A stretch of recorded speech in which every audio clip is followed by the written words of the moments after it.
Demain, si vous voulez être vraiment heureux, il faut une super famille, il faut être en bonne santé, mais je pense aussi qu'il faut s'accomplir par le travail.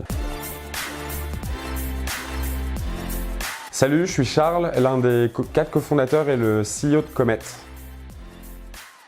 Comet, c'est une nouvelle manière de travailler. On pense qu'aujourd'hui, on peut créer justement une voie qui allie la liberté du freelancing avec le côté beaucoup plus sécurisant et simple du salariat. Et donc, la première chose qu'on fait aujourd'hui, c'est qu'on apporte des missions à des indépendants, parce que ça les sécurise, on leur apporte des revenus, et on permet aux entreprises d'avoir accès à une nébuleuse de talents indépendants. Pour faire fonctionner Comet, il nous faut une communauté de freelance, il nous faut des clients, il faut un produit qui fait le matching au milieu. Et honnêtement, on était nuls en marketing, pas forcément des flèches en tech, on connaissait rien au digital, on savait un peu vendre. Moi, j'allais voir les clients. Valentin était de l'autre côté de la marketplace en fait et allait voir les freelances via LinkedIn. Donc quand moi j'avais un projet développeur JavaScript à Paris pendant 6 mois, Valentin allait sur LinkedIn à la main, passait des fois vraiment des nuits ou des soirées parce qu'il fallait qu'on réponde le lendemain. Ça fait mal parce qu'au début tu te dis entrepreneur c'est ultra sexy. Non, en fait tu commences en mode tu prends ton téléphone et t'appelles le standard de LVMH, le standard de Total, le standard de Renault. Et sur le produit au milieu c'est Joseph qui avait la casquette de CPO qui a fait tout le proto. La vision qu'on a chez Comet, c'est que demain, si vous voulez être vraiment heureux, il faut une super famille, il faut être en bonne santé, mais je pense aussi qu'il faut s'accomplir par le travail. Et la mission derrière, c'est de se dire, pour justement faire du travail un vrai levier d'accomplissement, les expériences qu'on propose aujourd'hui, elles ne conviennent pas, c'est pour ça qu'on veut créer une nouvelle expérience de travail, quoi. Comet aujourd'hui, c'est 70 personnes qui se structurent, donc on a fait venir justement des gens d'expérience. On a la chance de faire un super début d'année qui est confirmé sur le 2e trimestre.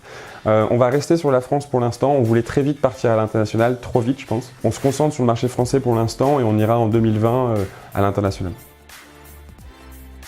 De se dire qu'aujourd'hui, en fait, on a réussi à attirer des gens qui quittent leur job, sont trop chauds sur la vision, la mission, sont aussi déterminés que nous, voire parfois plus déterminés que nous à l'idée d'aller créer cette nouvelle expérience. C'est très égo, mais en fait, c'est génial de se dire il y a 70 personnes qui nous suivent dans ce délire-là, quoi. C'est le passage de 20 à 70 en un an. Il était difficile. On n'avait pas d'organisation ou d'organigramme. On a dû la structurer un peu, cette entreprise, finalement. Et c'est le passage de doueur à leader qui a été, je pense, non pas un échec, parce qu'aujourd'hui on a passé le bridge, mais en tout cas qui a été une difficulté l'année dernière, quoi. Il y a des gens forcément, malheureusement, aujourd'hui, à qui on impose le statut d'auto-entrepreneur, par exemple, et ça, bien sûr qu'il faut le combattre, mais il faut juste se rappeler qu'il y a quand même une très grande majorité des freelancers. Dans nos métiers, c'est 90% des freelances, voire 95%, qui le font par choix. Et donc, pour changer ce regard face au freelancing, je pense qu'il faut retirer la notion de précarité.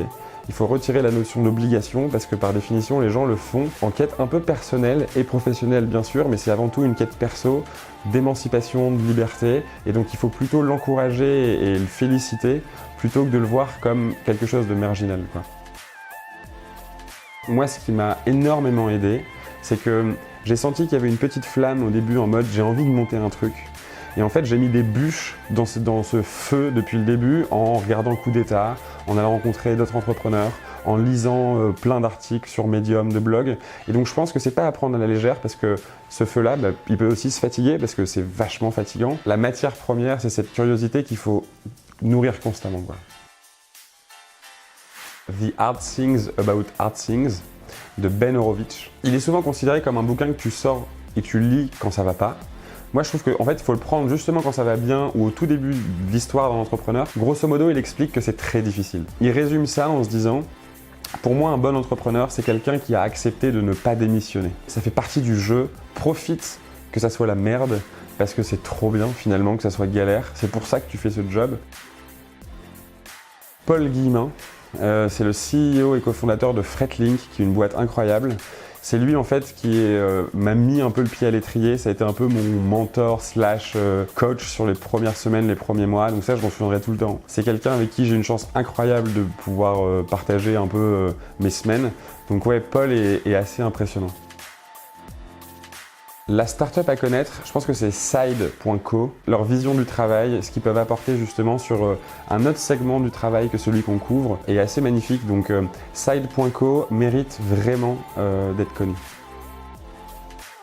Le prochain mutant interviewé, je dirais Bruno Raillard, qui est l'un de nos investisseurs et qui est l'investisseur depuis le tout début de l'histoire. Il était là dans tous les moments géniaux et il a été ultra présent sur tous les moments compliqués, un peu plus galères. Il nous a apporté énormément et sa vision du monde de manière générale mériterait d'être exposée dans les mutants.